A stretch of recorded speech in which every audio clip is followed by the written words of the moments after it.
Welcome to WEFM's 3 p.m. news. I'm your presenter, Jessica Klein. First on the local scene. Residents in St. Vincent and the Grenadines are being advised by the National Emergency Management Organization, NEMO, to remain vigilant as a tropical wave approaches the island. The wave is situated several hundred miles east of the Windward Islands, according to the U.S. National Hurricane Center, NHC. NEMO cautioned the locals today on social media that the approaching weather could endanger life and property.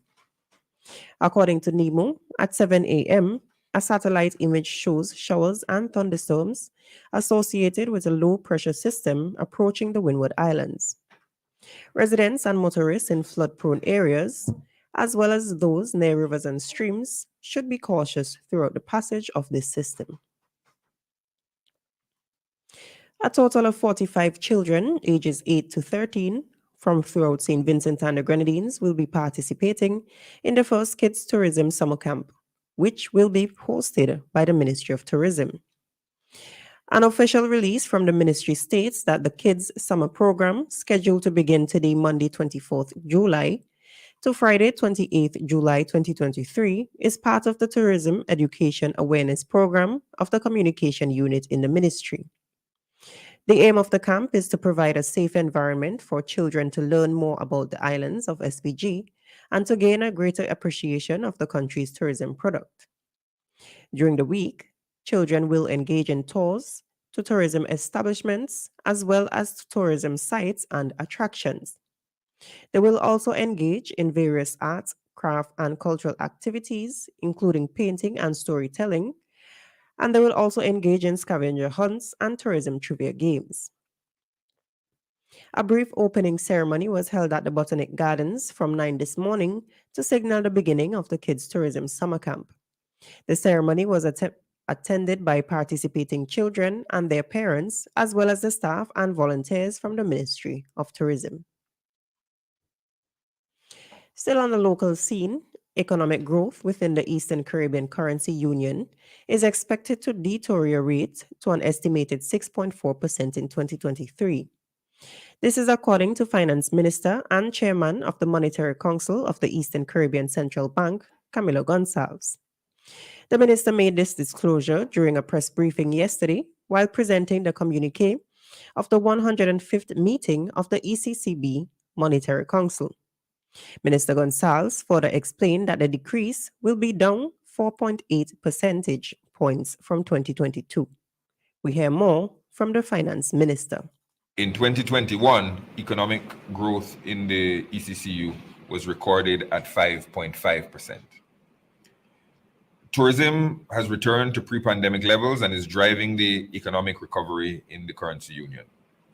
Key downside risks to growth in the ECCB member countries include the possibilities of persistently elevated commodity prices, severe global financial conditions, health pandemics and natural disasters, as well as global headwinds that could adversely affect the region's tourism.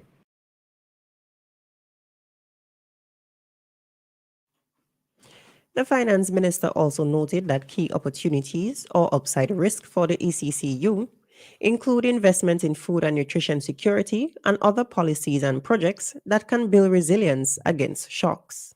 Potential areas for opportunity in the currency union during this decade comprise the elements of the central bank's quote-unquote big push, digital transformation, energy security, food and nutrition security, human capital development, and wealth creation.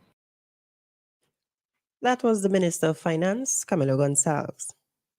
On the regional scene, a UN AIDS official has made a call for the World Trade Organization, WTO, trade-related aspects of the Intellectual Property Rights, TRIPS, agreements to be reviewed, as he labeled it an unjust healthcare practice.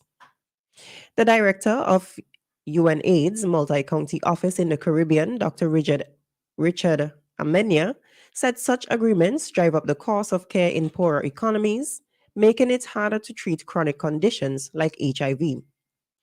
Dr. Emenia said these agreements, where drug manufacturers have intellectual property rights to pharmaceuticals for 20 years, prohibiting generic forms from being developed, has caused the region's expenditure on HIV drugs to be significantly higher than in other parts of the world.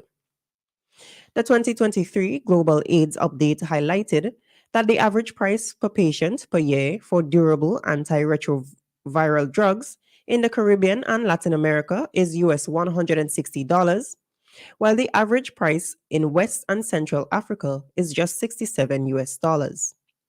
Dr. Amenia said this raises the question of fairness among people living with HIV as to why countries in the Caribbean and Latin America are paying such a high price for life saving medicines. Still on the regional scene, the latest report that addressed monetary and credit conditions in the Eastern Caribbean Currency Union, ECCU, from January to June 2023 shows stability during a global environment marked by uncertainty and complexity.